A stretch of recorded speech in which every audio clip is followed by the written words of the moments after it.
নেতৃবৃন্দ এদেশের কোন ষড়যন্ত্র চোখ রাঙানিকে ভয় পায় না।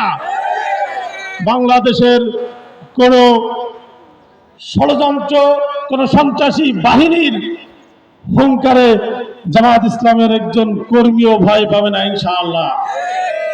এদেশের সার্বিক পর্যালোচনা করে এদেশের বুদ্ধিজীবী, এদেশের ইন্টেলিজেন্স বিভাগের যে ইনফরমেশন, তাতে আগামী দিনে বাংলাদেশ জামাত ইসলামী সরকার গঠন করবে ইনশাআল্লাহ। দেশের জনগণ ঐক্যবদ্ধ হয়েছে, এদেশের হিন্দু, বৌদ্ধ, খ্রিস্টান ঐক্যবদ্ধ হয়েছে। তারা দাঁড়িপাল্লায় ভোট দিয়ে একটি নতুন বাংলাদেশ গড়ার সুযোগ করে দেবে ইনশাআল্লাহ। আপনাদের প্রতি উত্তপ্ত আহ্বান জানাবো, এই সকল যারা ভয় দেখাচ্ছে, যারা ষড়যন্ত্র করছে, যারা হাত উঁচু করছে আমাদের দিকে, এক হাত উঁচু করলে আপনারা দুই হাত উঁচু করবেন।